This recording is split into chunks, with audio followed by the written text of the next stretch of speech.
Yeah, we came back on Friday and sat down and watched, really the third quarter because I thought that's where things started to go south for us. Even though we outscored NC State 17-16, we didn't box out. We gave up too many offensive rebounds, and then we were just matching baskets with them in that third quarter. Now we were very good offensively.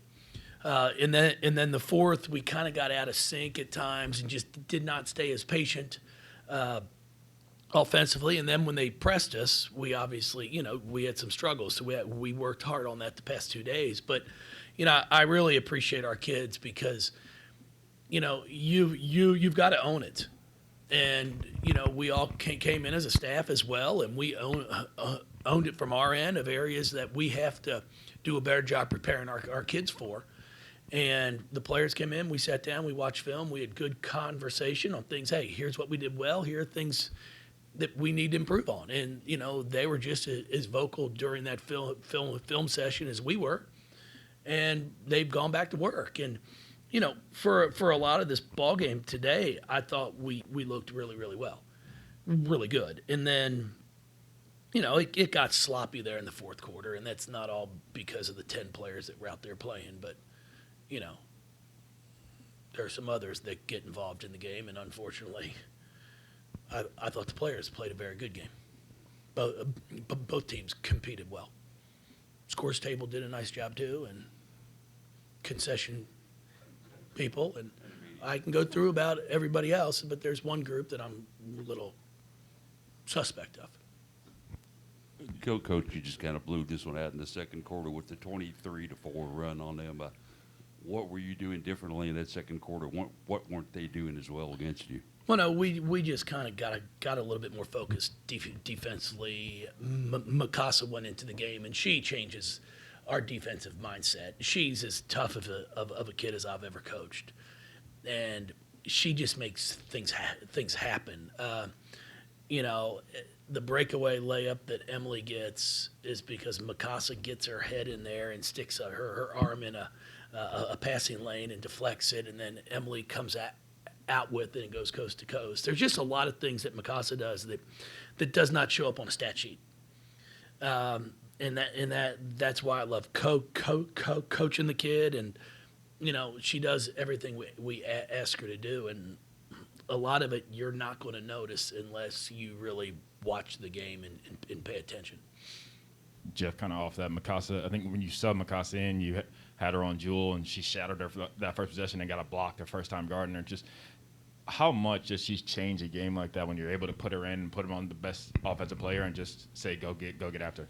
No, it's impressive because she really does not need a bunch of help. That's one thing. Now, when she's coming off ball screens and trying to fight through them, you obviously have to help her on that. But when it comes just to one-on-one, it's hard to get by Kos.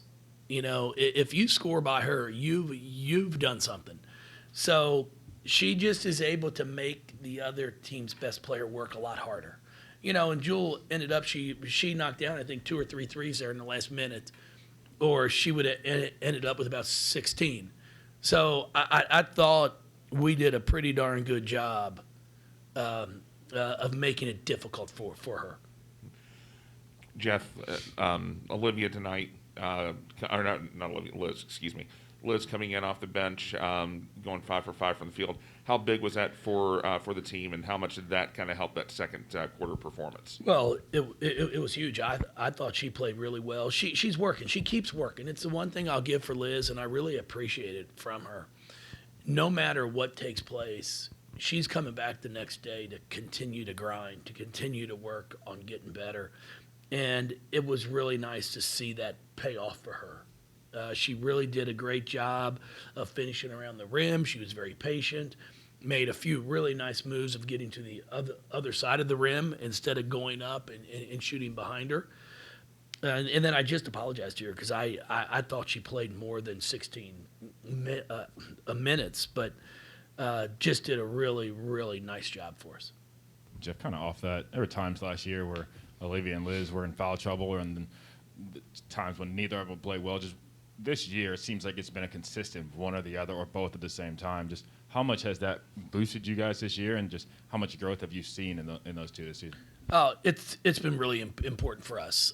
We have added some just some post scoring now with both of them. Oh, wasn't feeling great tonight. Her stomach was bothering her some, so she tried to just gut through some minutes there. But I thought she played hard, even though she wasn't feeling well. But Liz came in and was just offensively a huge lift for us. Jeff, you've kind of touched on this a little bit with your previous questions and all. You've had a good season, a great season, but what does this team have to do to take that next step to really get over the hump to be, a national champion, which what you want to be, and that is working on everything? Is it 2 or 3 things? What is it? Well, I mean, at this point, we're 16-2. I mean, it's not too bad. We led for 3 quarters and 8 in 2 minutes in the fourth against a team that's in the top 5. So I don't think we have to reinvent the wheel. But at the same time, we just have to continue to get better executing offensively and continuing to play hard defensively. It's as I tell people all the time, once you get into the Elite 8, it takes some luck too. I mean, it's the one thing it's why it's called March Madness. Is the best team's not always going to win. It's whoever's playing the best that night. You get a call here or there, and that's what it's all about. But you want to at least get yourself, hopefully, a chance to get into those games, and that's what we continue to strive for here. I mean, our goal eventually, hopefully, is to win a national championship. But I promise you just don't go out in the backyard and pull one off the tree branch. Shit's hard. Coach, can you give us an update on Eureka coming up? Yeah, Reek's just taking care of some things health-wise. So when she's able to, hopefully she'll rejoin us. Mikasa had 7 assists. Haley had 6, and when you're getting that kind of distribution from those two, obviously Chelsea can dish it out and all these others, but that's a good number for them. What are they doing better in that area, or what do they do better today? We're getting the ball out of our hands quicker, and instead of letting it, kind of like stall in our hands, we're continuing to get it moving. And when we do that, we're getting the opportunity to take shots that we can make. So when we're getting to each other, catch and shoot feet set, we shoot a pretty good percentage, and that's what we have to continue to work on. I mean, 19 assists on 26 made field goals is pretty impressive. Jeff.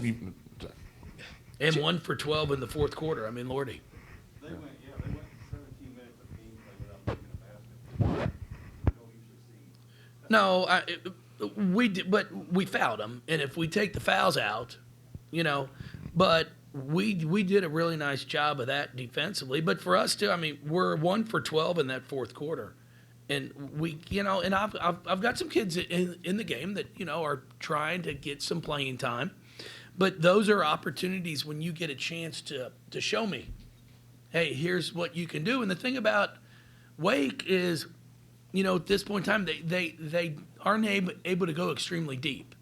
So they were out there playing against Jewel Spears, so they were playing against an all-conference player, and she kind of had her way with us. So it's hopefully an eye-opener for them also of like, hey, I got to get better. If I want to have the opportunity to play in games where it's coming down the line and it's tight, I got to show what I'm able to do in any opportunity that I get.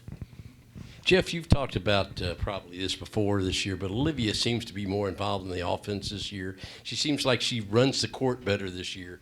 Is there anything else, or is there anything that you've done to, make her a better player? I mean, obviously you work with her every day. She works. She works hard every day. She, you come in as a freshman, and it's a big adjustment going from high school to college, and then during a COVID year, which made it even more difficult.